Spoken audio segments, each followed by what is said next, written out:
Now the last topic of endomembrane system is vacuoles. Vacuoles क्या होते हैं? आपने सुना है कि वैक्यूल्स स्टोरेज का काम करते हैं। तो क्या स्टोर करते हैं वो? लाइक प्लांट का या एनिमल सेल का, इधर they can store food, water. In terms of like animal cell वो वाटर यूज स्टोर करते हैं, and in terms of plant cell वो क्या सैप वगैरह स्टोर करते हैं। प्लांट सैप होता है ना, तो वो स्टोर करते हैं। It also store pigments. Pigments animal cells में भी होती है, प्लांट सेल्स में भी होती है। फिर it also stores waste materials भी स्टोर करते हैं। अच्छा, प्लांट और एनिमल सेल की बात हो ही रही है तो आप ये बता दो कि प्लांट सेल में जो वैक्यूल होता है वो सेंट्रली लोकेटेड होता है, and it is also large vacuole, मतलब ह्यूज वैक्यूल होता है। It is prominent in plant cell, whereas animal cell में छोटा मोटा सा वैक्यूल होता है, स्मॉल सा। तो it does not affect nucleus position. ठीक है, प्लांट सेल में क्या करता था, वो न्यूक्लियस को हल्का बाहर की तरफ कर देता था, मतलब सेंटर से हटा देता था। फिर हम लोग बात करते हैं कि वैक्यूल्स होते क्या हैं। These are bound by single membrane. Single membrane देखो, एंडो मेम्ब्रेन सिस्टम था, ये याद रखो कि इनके सबके पास मेम्ब्रेन होगी। तो it is bound by single membrane called tonoplast. इसकी मेम्ब्रेन को क्या बोलते हैं? टोनोप्लास्ट बोलते हैं। फिर इसका कुछ खास है नहीं, बट पढ़ लेते हैं। Bound by single membrane called tonoplast, it is prominent in plant cells, small in animal cells. Nucleus वाला मेंशन कर दो कि कैसे न्यूक्लियस की प्लेसमेंट शिफ्ट हो जाती है, ये वो। ठीक है, अगर आता है आपके एग्जाम में। Now let's talk about the function. Function क्या है? It stores water, ions, pigments and waste.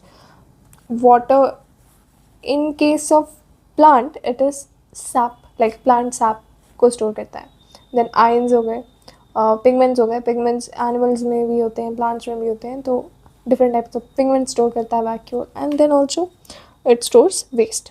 फिर हम लोग बात करते हैं जो प्लांट होते हैं उनमें जो टोनोप्लास्ट होता है, it facilitates the transport of ions, number of ions and materials against concentration gradient. It transport number of ions and materials against concentration gradient. Hence, their concentration is significantly higher in vacuole than cytoplasm.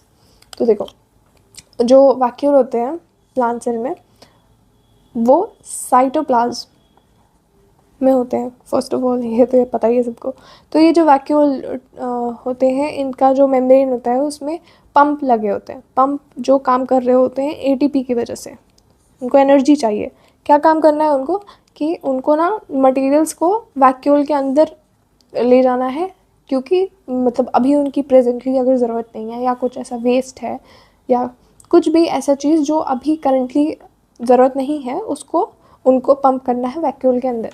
And supposedly जो आपकी concentration है, like आपकी higher concentration vacuole के अंदर ही है और उसी material की कंसंट्रेशन लो है साइटोप्लाज्म में, but still low to high जा रहा है। कंसंट्रेशन ग्रेडियंट क्या होती है? हाई टू लो होती है ना। स्पॉन्टेनियस मूवमेंट ऐसे ही होता है कि अगर हाई है तो वो लो तक जाता है, this is a spontaneous movement. पर अगर आपको नॉन स्पॉन्टेनियस मूवमेंट करानी होती है तो you have to use pumps and energy to like move the material against the concentration gradient. तो ये टोनोप्लास्ट में ये पम्प्स वगैरह होते हैं। फिर it maintains turgor pressure. Turgor pressure, it's for you to like google it. Turgor pressure क्या होता है? It is in plants. फिर अमीबा में क्या होता है? कॉन्ट्रैक्टाइल वैक्यूल होता है। अगर आपने पढ़ा हो, अमीबा में कॉन्ट्रैक्टाइल वैक्यूल होता है। जो वैक्यूल होता है ना, वो एक्सक्रीशन में हेल्प करता है। कैसे?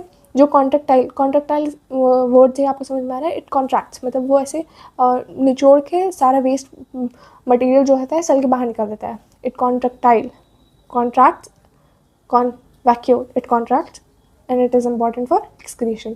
ठीक है, फिर in protesta, your protest vacuoles are formed by engulfing the food particles.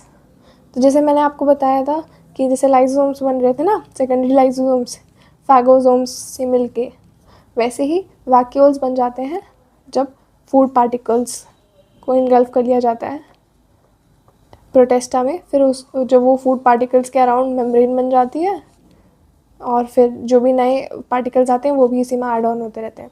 तो ऐसे करके ये एक इंट्रासेलुलर डाइजेशन वाला प्रोसेस कर लेते हैं कि इसी में डाइजेस्ट भी हो जाते हैं